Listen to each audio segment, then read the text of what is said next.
अस्सलाम वालेकुम जी, I hope you all are doing great.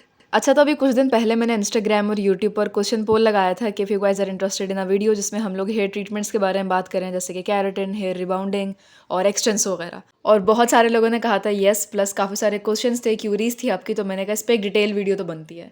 तो आज की वीडियो में आपको एक बहुत ज़बरदस्त सी हेयर ट्रांसफॉर्मेशन देखने को मिलेगी, जिसमें इस तरह के ड्राई, फ्रिजी और ब्रिटल से जो बाल हैं ये एकदम से ऐसे सिल्की, स्मूथ और शाइनी हो जाएंगे। आपको आपके काफ़ी सारे क्वेश्चंस का आंसर भी मिल जाएगा इसमें, जो जो कन्फ्यूजन है वो क्लियर हो जाएगी। कौन से बालों के लिए कौन सा वाला हेयर ट्रीटमेंट सूटेबल होता है, इन ट्रीटमेंट्स के बाद बालों की केयर कैसे करनी होती है, डैमेज कितना होता है बालों में, बहुत सारे सवाल आते हैं, सब क्लियर करेंगे।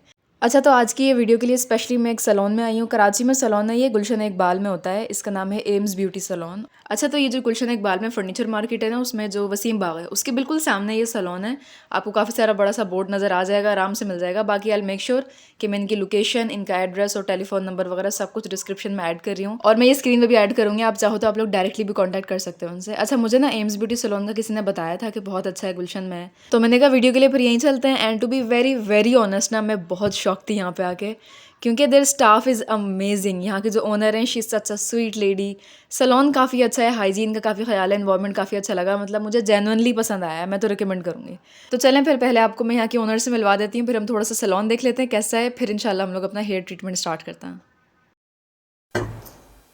अस्सलाम वालेकुम साइमा। वालेकुम अस्सलाम। कैसी हैं मानूर आप? अल्हम्दुलिल्लाह, आप बताएं। अल्लाह का शुक्र, ठीक ठाक। थैंक यू सो मच, आपने हमें टाइम दिया। जी, अच्छा चलें ये बताएं फिर हम आज क्या कर रहे हैं। वैसे तो देखिए, सैलून में आए तो सैलून में तो सारे ही ट्रीटमेंट होते हैं, लेकिन आज स्पेशली जो हमने आपको बुलाया है वो हमने इसलिए बुलाया कि हम आपको केराटिन करके बताएं, क्योंकि अभी बीच में भी बहुत ज़्यादा ऐसा हुआ कि क्लाइंट ने सवालात किए कि आप प्लीज़ कोई ऐसी वीडियो बनाएं कि हमें केराटिन और स्ट्रेटिंग में कभी भी जो है ना, मतलब हमें समझ नहीं आता कि केराटिन स्ट्रेट है या नहीं। जी बिल्कुल। तो स्पेशली हमने कहा कि हम आपके साथ ये वाली वीडियो ज़रूर बनाएँ। तो आज हम जो आपके साथ करेंगे वो हम केराटिन की वीडियो बनाएँगे इंशाल्लाह हेयर के हवाले से। अच्छा, सैलून आपका माशाल्लाह बहुत अच्छा लग रहा है, तो आप ऐसा करें विजिट करें पहले। जी बिल्कुल, सही है। ये थोड़ा-सा हमारा ब्राइडल का सेक्शन है कि जैसे ब्राइड रेडी होती है, रेडी होने के बाद वो यहाँ पर बैठेंगी, जिनकी हमारी पिक्चर्स होती हैं, ये सब चीज़ें हैं। अब जैसे हम यहाँ पे जा रहे हैं, यहाँ पे थोड़ा काम हो रहा है, मेकअप हो रहा है। हाँ, बिल्कुल। ये हमारा ब्राइडल रूम है, ठीक है। ब्राइडल रूम में अब ये आप देखें, क्लाइंट का मेकअप हो रहा है। शाम का टाइम है, अब आपको पता है ये, और अब सीज़न आने वाला है, तो इंशाल्लाह आप लोग ज़रूर आएँ, हमारी सर्विसेज़ को ट्राई करें। एक बात और क्लियर कर दूँ कि देखिए, बहुत सारे लोगों के माइंड में ये सवाल होगा, सैलून इतना हाई स्टैंडर्ड का बना दिया है तो प्राइसेज़ जो है ना इनके बहुत हाई होंगे। तो प्लीज़, प्लीज़, प्लीज़ आप इस चीज़ को बिल्कुल माइंड से निकाल दें कि हमारे प्राइसेज़ बहुत हाई हैं। व्हाट्सएप के थ्रू जो है आप कॉन्टैक्ट करें हमसे, आप खुद देख के हैरान रह जाएँगे कि हमारे प्राइसेज़ बहुत मिनिमम है। I agree with that. काफ़ी कम प्राइस मैंने एक्सपेक्ट नहीं किया था जब मैं एंटर हुई ना सैलून में, काफ़ी एक्सपेंसिव था। नहीं, नहीं, आप बेफ़िक्र हैं। आप किसी भी चीज़ के हवाले से आप देखती हैं, चाहे वो स्किन में हो, मैं आपको ये क्लियर कर दूँ, स्किन में जो मिनिमम हमारी डील्स स्टार्ट होती हैं वो 1000 से होती हैं। हम ये देखिए, हम प्रोडक्ट पे कॉम्प्रोमाइज़ नहीं करते। हम किसी भी चीज़ पे कॉम्प्रोमाइज़ नहीं करते, चाहे वो स्किन है, चाहे वो हेयर है, उसके प्रोडक्ट पे। लेकिन आपको सर्विसेज़, हर चीज़ जो है ना बिल्कुल हाई क्वालिटी की मिलती है यहाँ पर। नेक्स्ट हमारे हेयर रूम है, ठीक है। अभी अभी क्लाइंट यहाँ से फ्री होकर गए हैं, ट्रीटमेंट्स हो चुके हैं। आपको पता है जो स्ट्रेटनिंग या कोई भी इस तरह का प्रोसीजर होता है वो सुबह में ही हो जाता है। अभी 2 से 3 क्लाइंट बाहर हमारे वेटिंग पे बैठे हैं, उनको जो है वो अपनी हेयर स्टाइलिंग करवानी है और ड्रायर करवाना है, मतलब इवेंट के लिए। तो वो इसलिए वेट कर रहे हैं कि हम थोड़ा वीडियो को फाइनल कर लें, तो उसके बाद वो अपने इस रूम में आएँगे और अपना काम करवाएँगे। हेयर का तमाम काम होता है, चाहे वो स्टाइलिंग हो, चाहे वो हेयर केमिकल के हवाले से हो, कलर के हवाले से हो, तमाम काम हमारे इसी रूम में होते हैं। ये हमारा हेयर रूम है।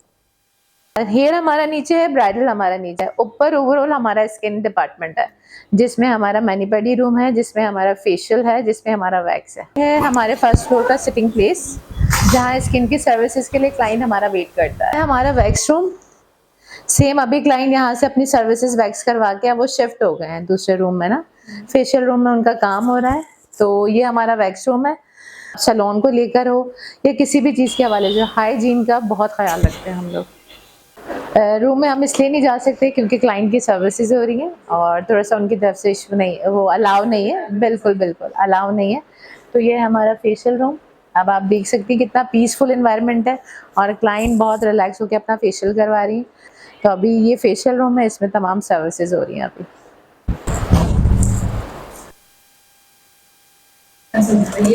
ये रूम है हमारा मैनिक्योर पेडिक्योर रूम, ठीक है। इसमें भी अभी क्लाइंट की माशाल्लाह सर्विसेज हो रही हैं, तो अब आप यहीं से देख लें, जाहिर सी बात है प्राइवेसी का वो है, इशू है। तो बाकी जो भी हैंड एंड फीट केयर की जो भी सर्विसेज होती है वो यहीं पर आपको मिलेंगी। चलें जी, thank you so much visit कराने के लिए। अब नीचे चलते हैं ट्रीटमेंट के लिए। आज हम करने जा रहे हैं केराटिन ट्रीटमेंट, जो हम करते हैं ड्राई एंड डैमेज हेयर के ऊपर। तो अब आप ये देख सकती हैं, इसीलिए मैं पहले आपको क्लाइंट के बालों की कंडीशन दिखा दूं कि आप देख सकती हैं क्लाइंट का जो है डाई हाईलाइट वाला बाल है, ट्रीटेड बाल होने की वजह से, और किस कदर इनका बाल जो है ना फ्रिजी हो रहा है, डैमेज हो रहा है, और किस कदर इनके बालों में जो है टेंगल बना हुआ है।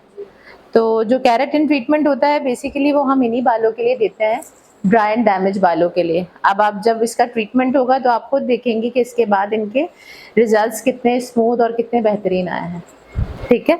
अब हम करने जाते हैं, प्रोसीजर को स्टार्ट करते हैं, ठीक है। तो स्टेप 1 हम इनका करने जा रहे हैं, उसमें पहला हम करेंगे इनका वॉश, ठीक है। अब हम क्लाइंट को वॉश यूनिट के ऊपर लेके जाते हैं। फर्स्ट हम क्या करेंगे, शैम्पू करेंगे।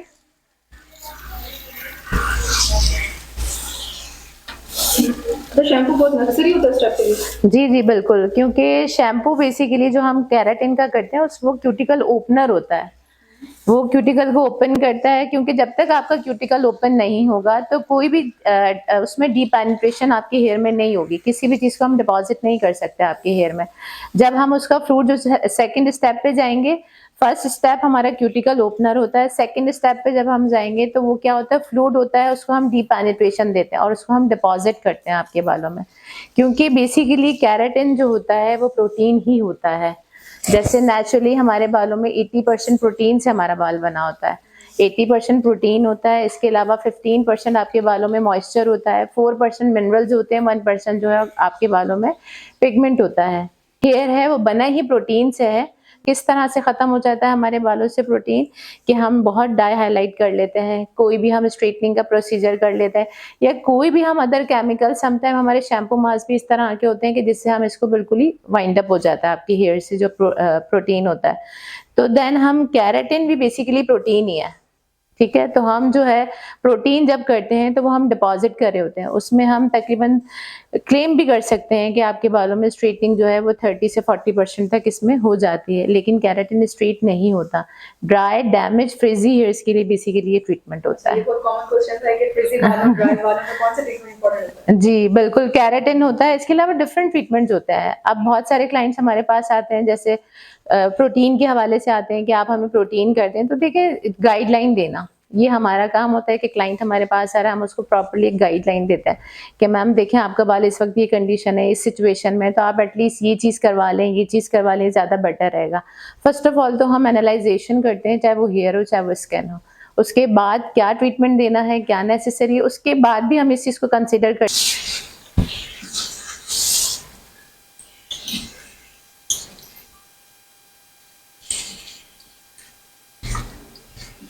अभी देखिएगा जब इनका शैम्पू हो जाएगा ना, तो शैम्पू करने के बाद भी क्लाइंट के बाल में एक क्या होगा, बहुत रफनेस है, ऐसा लगेगा कि आपको बहुत फ्रिजी बहुत ड्राई एक्सट्रीम आपको बाल लगेगा, क्योंकि हमने बिल्कुल, क्योंकि हमने इनका क्यूटिकल ओपन कर लिया, जो है आपको पता है वो बहुत ज्यादा एक्सट्रीम जो है वो ड्राई फील होता है। अच्छा, तो एक बड़ा कॉमन क्वेश्चन था कि जो हम ट्रीटमेंट्स लेते हैं जैसे रिबॉन्डिंग हो गया, एक्सटेंसो है या केराटिन है, इसके बाद बाल बहुत डैमेज होता है, तो उसको प्रिवेंट कर सकते हैं कैसे?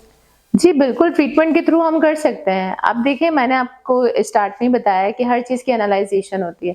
अब मुझे पता है एक क्लाइंट का बाल है, ऑलरेडी वो हाइलाइटेड बाल है, ठीक है। तो उसके लिए हम ये कहते हैं कि अब क्लाइंट के बाल जिस तरह से हाइलाइटेड वाला बाल है क्लाइंट का, अब वो कहता है कि हम मुझे आप स्ट्रेट कर दें, ठीक है। अब आप ये देखें हर प्रोडक्ट, हर ब्रांड जो है डिफरेंट जो है वो स्टेप्स बना रही होती है, यानी डिफरेंट बालों के लिए, लाइक जैसे ड्राई के लिए, लाइक जैसे सेंसिटिव बालों के लिए, लाइक जैसे वर्जन बालों के लिए, तो डिफरेंट ये प्रोडक्ट्स भी होती हैं। तो उसमें क्या होता है, हम उन चीज़ों में भी जो है बहुत ट्रीटमेंट के साथ इन प्रोसीजर्स को लेके चलते हैं। डैमेजेस तो अपीयर होते ही हैं, देखिए जाहिर सी बात है केमिकल है, लेकिन जब आप सेफ साइड काम करते हैं ना, बालों की कंडीशन के हिसाब से काम करेंगे, तो आपको कभी भी ये सब चीज़ें फेस नहीं करनी पड़ेंगी। फिर आफ्टर केयर हम ये बताते हैं कि आप जैसे शैम्पू ट्रीटमेंट होते हैं, आप होम केयर में शैम्पू ट्रीटमेंट नेसेसरी होता है कि आपने यूज़ करना है। अगर आप देखें बहुत महँगा ट्रीटमेंट करा रहे हैं, लाइक आपको पता है स्ट्रेटनिंग हो या कोई भी ऐसा प्रोसीजर होता है, ये एक्सपेंसिव होता है। हम क्लाइंट को ये कहते हैं कि आपने लाज़मी नेसेसरी जो है प्रिकॉशंस को फ़ॉलो करना है। अगर आप उसको फ़ॉलो नहीं करेंगी, फिर अगर आप क्लेम करती हैं कि मेरा बाल जो है ना मतलब ड्राई हो गया, मेरा बाल एक्सट्रीम डैमेजेस पे जा रहा है या कुछ भी होता है, तो समझ लें कि अगर 80% हम मतलब चीज़ों को कवर अप कर रहे हैं, तो 20% ये अदर ट्रीटमेंट जैसे शैम्पू, मास्क होते हैं, ये आपकी रिपेयरिंग दे रहे होते हैं बालों में।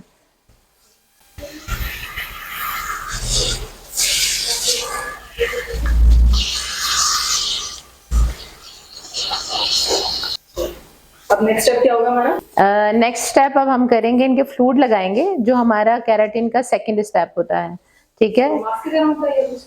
नहीं, वो लाइक लिक्विड फॉर्म में ही होता है, मतलब वाटरी बेस नहीं है, क्रीमी बेस है उसकी, लेकिन थोड़ा सा जो है ना वो as compare to other creams के हवाले से वो थोड़ा सा जो है ना लिक्विड, हाँ बिल्कुल इस तरह से होता है।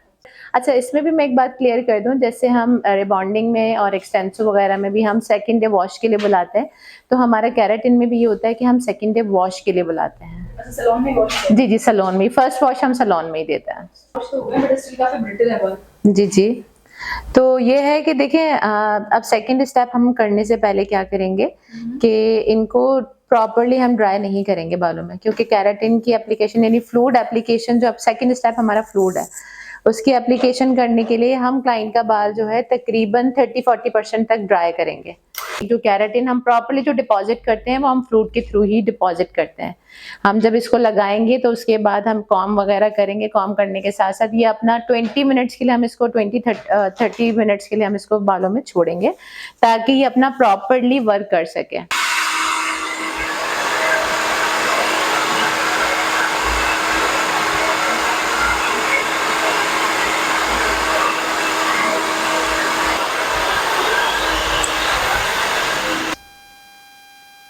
अच्छा, बाल ड्राई हो गया, डायरेक्टली हम फ्लूइड लगाएंगे और हाँ, अब हम इसको फ्लूइड लगाएंगे, ठीक है?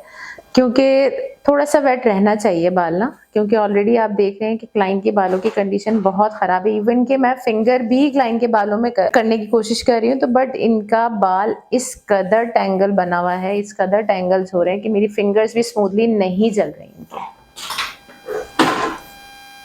एक और बहुत कॉमन सी क्वेरी थी ये केराटिन ट्रीटमेंट में, जैसे अभी ऑलरेडी काफी डैमेज बाल है, आपको कह रहे हैं बाल टैंगल नहीं हो रहा है, तो केराटिन हम स्ट्रेट करेंगे बाल और डैमेज नहीं हो जाएंगे? केराटिन, अच्छा, बहुत सारे लोगों को मैंने खाली बताया भी है कि देखें, केराटिन बहुत सारे लोगों के माइंड में ये कॉन्सेप्ट होता है कि केराटिन जो है वो स्ट्रेटनिंग है। Keratin is not a straightening, keratin is a treatment. Keratin नहीं, केराटिन स्ट्रेट होता है। इसमें हम ये क्लेम कर सकते हैं कि आपका 20% तक या 30% तक बाल आपका स्ट्रेट होगा। असल में अगर आप ये देखें कि डैमेज हेयर के लिए हमारे डिफरेंट ट्रीटमेंट्स बने हुए होते हैं। अब आप डैमेज बालों पे मजीद आप स्ट्रेटनिंग के हवाले से डैमेज की प्रोडक्ट लगा देंगे, तो वो तो आपका बाल बिल्कुल बर्न हो जाएगा। अच्छा जी, तो अब ये जो फ्लूइड था, जो कि सेकंड स्टेप होता है केराटिन का, उसको निकाल लिया यहाँ पर, और अब इसको पार्टीशन करके क्लाइंट के बालों में सेक्शंस कर लिए हैं, और इसको अब 1 बाय 1 करके एक एक पार्टीशन पे लगाएंगे।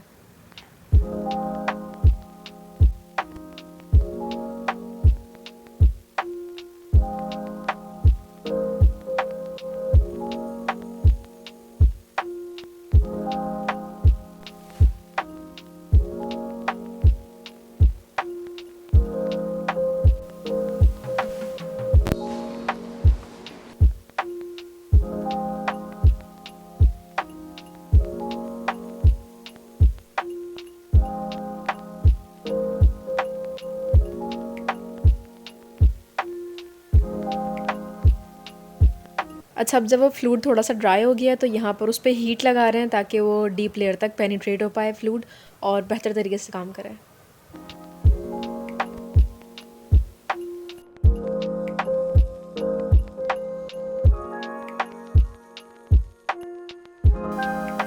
अच्छा, तो जैसे उनका ऑलरेडी काफी बाल डैमेज थे, अब हम इस बाल हमने देखा हमारे क्लाइंट का बाल कितना जो है मतलब सेंसिटिव भी था, और इसके अलावा जो है कलर वाला बाल है। अब क्या था कि इनको कोई स्ट्रेटनिंग की नीड नहीं है और ना ही तो इनकी रिक्वायरमेंट थी कि मुझे स्ट्रेटनिंग चाहिए, तो इनके बालों की रिक्वायरमेंट के हिसाब से हमने इनको केराटिन सजेस्ट किया। और उसके बाद अब आप ये देख सकती हैं कि केराटिन से आप पहले क्या बाल था इनका और अब आप ये देखिए, एक तो इनका कलर एनहांस हो गया, ठीक है। दूसरी बात ये कि आप ये देख सकते हैं कि हाथ मेरा कितना एक स्लीक वे में इनके हेयर्स में चल रहा है, ठीक है। अब आप ये देखिएगा इनका रिजल्ट स्मूथ, शाइनी और इसके अलावा जो है टैंगल फ्री। ये तकरीबन 4 मंथ्स तक इनका ये रिजल्ट स्टे करेगा, 3-4 मंथ्स तक। तो ये खुद बताएंगी कि इनके रिजल्ट्स कैसे मेंटेन रहे। और हाँ, एक बात और क्लियर कर दूं कि देखिए, असल में चाहे केराटिन हो, चाहे रिबॉन्डिंग हो, चाहे स्ट्रेटनिंग हो, रिबॉन्डिंग एक स्ट्रेटनिंग प्रोसीजर है, एक्सटेंसो एक स्ट्रेटनिंग प्रोसीजर है, रिलैक्सिंग एक स्ट्रेटनिंग प्रोसीजर है, केराटिन स्ट्रेटनिंग प्रोसीजर नहीं है। नहीं, देखें कहीं पे भी आप जा रहे हैं, कोई अगर आपको ये कहकर कर रहा है कि मैं केराटिन स्ट्रेट कर रही हूँ, तो आप पहले उससे पूछें कि केराटिन जब स्ट्रेट नहीं है तो आप स्ट्रेट क्यों कर रहे हैं। और इसके बाद आफ्टर केयर, आफ्टर केयर मैं ये समझती हूँ कि देखिए आफ्टर केयर बहुत जरूरी है। केराटिन जो हमारे यहाँ स्टार्ट होता है वो 9,000 से होता है, ठीक है। तो जब हम एक मतलब बजट आप इन्वेस्ट कर रहे होते हैं अपने हेयर पे, एक यानी कि आपको पता है एक बड़ा अमाउंट है 9,000 भी, तो ये है कि जब हम इन्वेस्ट कर रहे होते हैं तो हमें उसकी प्रिकॉशंस को भी फॉलो करना चाहिए। आफ्टर केयर जो होती है उसमें हम आफ्टर केयर में जैसे शैम्पू बताते हैं, मास्क बताते हैं, सिरम बताते हैं, तो ये लाजमी यूज करें आप। क्योंकि अगर समटाइम क्लाइंट क्या होता है कि आफ्टर केयर नहीं करते, तो क्या होता है उनका रिजल्ट फिर स्टे नहीं करता। फर्स्ट वॉश हम इसीलिए लाजमी क्लाइंट को यहाँ बुलाते हैं कि देखिए आप फर्स्ट वॉश पे आए। अगर इन केस कोई हमें लगता है कि प्रोसीजर में प्रॉब्लम है या हमारे रिजल्ट अच्छे नहीं है या कुछ ऐसा है, तो वो हमें फर्स्ट वॉश में पता चल जाता है। लेकिन जब हम ट्रीटमेंट करते हैं तो फर्स्ट वॉश नेसेसरी, चाहे वो स्ट्रेटनिंग का हो चाहे वो केराटिन का हो, वो सैलून की तरफ से ही होता है। देखिए पहले आप क्लियर तो ये बात कर दूं कि देखिए इनका कलर कितना एनहांस हो गया, ठीक है। दूसरी बात ये कि इनका जो डैमेजेस थे, जो इनके बाल ड्राई हो गए थे, इनके बालों में वो लुक नहीं है। अब कितना अच्छा स्मूथ हो गया। माशाल्लाह इनके बाल तो काफ़ी अच्छे लग रहे हैं, प्यारे लग रहे हैं। एक ना मुझे बहुत ज़्यादा सवाल पूछा था इंस्टाग्राम पे और यूट्यूब पर भी कि जिनके बाल कर्ली होते हैं, वेवी होते हैं, इनके फ्रिजी बाल थे बट कर्ली या वेवी नहीं थे। बिल्कुल। तो जिनके बाल थोड़े कर्ली हैं या वेवी टाइप में आते हैं, तो उनके लिए आप क्या रिकमेंड करेंगे? कौन सा ट्रीटमेंट बेहतर है, केयर क्या करनी चाहिए, सब कुछ? अच्छा, उनके लिए तो देखिए फर्स्ट ऑफ ऑल कर्ल्स भी डिफरेंट टाइप्स के होते हैं। एक होता है कि बहुत नेग्रो कर्ल है, लाइक आप लोगों ने देखा होगा कि अफ्रीकन के जो बाल हैं मतलब इस तरह से, वो बहुत नेग्रो कर्ल होता है। हम ज़्यादातर उनको जो रेकमेंड करते हैं वो रिबॉन्डिंग रेकमेंड करते हैं, क्योंकि बहुत नेग्रो बाल होने पे भी तो उस पर वो इसलिए कि हम जब रिबॉन्ड भी करते हैं ना, क्योंकि रिबॉन्ड एक स्लीक लुक, मैंने आपको बताया था कि उसका जो लुक है वो बहुत पेनिस्ट्रेट लुक होता है। तो क्या है, जब हम रिबॉन्डिंग पे जाते हैं तो हम उन बालों में भी हम तकरीबन जो रिजल्ट दे पाते हैं ना नेग्रो कर्ल पे, तो वो भी हम तकरीबन 70-80% तक दे पाते हैं। रिबॉन्डिंग जो हमारे यहाँ स्टार्ट होती है वो 12,000 से है, एक्सटेंस जो हमारे 11,000 से है, ठीक है। आप कोई भी स्ट्रेटनिंग या कोई भी प्रोसीजर कराएं, मैं तो कहती हूँ स्किन भी चाहे आप उसमें ले लें कि होम केयर नेसेसरी करें। जैसे कोई स्किन के लिए आप नाइट क्रीम ले लें, और जो स्ट्रेटनिंग के लिए तो शैम्पू मास्क बहुत नेसेसरी है, वो आप करेंगे तो आप अपने रिजल्ट को मेंटेन कर सकते हैं। फर्स्ट वॉश तक हमारी जिम्मेदारी होती है क्लाइंट को लेकर, इसके बाद मेंटेन करना सिर्फ और सिर्फ जो जिम्मेदारी होती है वो क्लाइंट की अपनी जिम्मेदारी होती है। अच्छा, जो आफ्टर केयर के लिए जो प्रोडक्ट्स वगैरह होते हैं वो आप रिकमेंड करती हैं या फिर खुद लेते हैं? जी, रेकमेंड कर देते हैं और सैलून में हमारे पास अवेलेबल भी होता है। अच्छा, मतलब यहाँ से बाय कर सकते हैं? जी बिल्कुल कर सकते अच्छा हैं। Sir, great. According to hair condition के हिसाब से हमारे पास जैसे केराटिन की अलग होती है, क्योंकि केराटिन स्ट्रेटनिंग नहीं है, और जैसे स्ट्रेटनिंग का प्रोसीजर है तो उसकी जो प्रोडक्ट है वो अलग होती है। तो हम रेकमेंड करते थे अगर क्लाइंट को फिजिबल लगता है तो वो ले ले, और अगर नहीं है तो हम कहते हैं आप बाहर से भी ले लें, उसका कोई इशू नहीं है। अच्छा, अब ये कितने टाइम तक लास्ट करेगा अगर दोबारा नेक्स्ट ट्रीटमेंट कराना हो तो अच्छा, वो फिर क्लाइंट कब तक कराएं? अच्छा देखें, ये तो वैसे लास्ट करता है 3-4 मंथ्स तक रहता ही है, अच्छा। ठीक है। और रही बात ये कि अगर क्लाइंट को रिपीट करवाना भी है, अगर क्लाइंट को लगता है कि उसके बालों में थोड़ा बहुत है, फ्रिज आ गया, हाँ थोड़ा फ्रिज आ गया या कुछ ऐसा, तो मैं समझती हूँ 4 मंथ्स बाद या 6 मंथ बाद वो इजीली दोबारा ले सकते हैं। लेकिन एटलीस्ट जो फर्स्ट अभी आपने इनकी सिचुएशन देखी थी वैसी सिचुएशन पे ये नहीं जाता बाल। ये समझ लें कि बहुत स्मूथ रहता है, नॉरिश रहता है बाल आपका, और मतलब बहुत मैनेजेबल रहता है आपका बाल। अच्छा, एक दफ़ा ये ट्रीटमेंट करा लिया केराटिन का, इसके बाद हेयर स्टाइलिंग वगैरह कर सकते हैं अगर जी, क्लाइंट कर्ल करना चाहें, वेव करना चाहें? जी, जी, बिल्कुल कर सकते हैं। अच्छा, सोशल मीडिया के हर प्लेटफ़ॉर्म पे हम आपको मिलेंगे। यूट्यूब है, इंस्टाग्राम है, फेसबुक पेज है, टिकटॉक है, स्नैक है, हर पेज पे हम अवेलेबल हैं। तो कोई भी ऐसी क्यूरी जो कोई करना चाहे, किसी भी प्लेटफ़ॉर्म के थ्रू हमसे कर सकता है, तो हम उसको प्रॉपर्ली एक ब्रीफ करते हैं। चलें, दैट्स ग्रेट। बाकी मैं ये करूँगी सारे के सारे जो सोशल मीडिया हैंडल्स हैं, व्हाट्सएप नंबर, टेलीफ़ोन नंबर सब कुछ मैं डिस्क्रिप्शन में ऐड कर दूँगी। तो आपको कोई भी सवाल हो स्किन के रिलेटेड, मेकअप के रिलेटेड या हेयर के रिलेटेड, आप इनसे पूछ सकते हो। बाकी मैंने आपको पूरा का पूरा केराटिन का प्रोसेस दिखा दिया है और मैंने साइमा को बहुत तंग किया है, काफ़ी सारे सवाल पूछे हैं मैंने। तो आपको आई होप कि सारी की सारी जो कन्फ्यूजन थी वो क्लियर हो गई होगी। बाकी लास्ट में अगर पर्सनली अपना रिव्यू दूँ मैं, तो देखिए मैंने स्टार्ट से प्रोसेस देखा है, मैंने हाथ से लगा के देखा था क्लाइंट के जो हेयर की कंडीशन थी कि कितने ज़्यादा ब्रिटल और कितने फ्रिजी और कितने ड्राई बाल हो रहे थे। और जब ट्रीटमेंट हो गया तब भी मैंने देखा है कि बाल कितने स्मूथ, सिल्की और शाइनी हो रहे थे। एंड इनफैक्ट ओवरऑल जो सैलून की वाइब है, मुझे जनरली बता रही हूँ, बिल्कुल मतलब ऑनेस्टी के साथ, मुझे काफ़ी अच्छी लगी है। तो आपको जनरली रिकमेंड करूँगी अगर आप लोग कराची से हो तो make sure to visit this salon. M salon नाम है। एड्रेस, टेलीफोन नंबर सब कुछ आपको मिल जाएगा, देख लेना आप लोग। और आई होप सारे क्वेश्चंस क्लियर हो गए होंगे कि रिबाउंडिंग क्या होती है, एक्सटेंसो क्या होता है, केराटिन क्या होता है और इसके अलावा डैमेजेस को किस तरह से ट्रीट करते हैं, होम केयर कैसे करते हैं, सब कुछ क्लियर हो गया होगा। और ये भी बड़ा कॉमन सवाल था जिनके बाल नेचुरली कर्ली होते हैं या वेवी होते हैं। वैसे तो अगर आप उनको वैसे ही स्टाइल करो नेचुरल वे में तो अच्छा होता है, लेकिन कुछ लोग होते हैं नहीं पसंद होता, उनको स्ट्रेट ही चाहिए होता है, तो फिर आप रिबाउंडिंग की तरफ जा सकते हैं। बाकी hair care is a must. आपने अपने स्कैल्प का और हेयर लेंथ का ख्याल रखना है, बालों की केयर करनी है ताकि वो अच्छी पोजीशन में हेल्दी रहें। And yes, that was it. अल्लाह हाफ़िज़, अंटिल माय नेक्स्ट वीडियो। अपना अपना ढेर सारा ख्याल रखिएगा। Bye bye.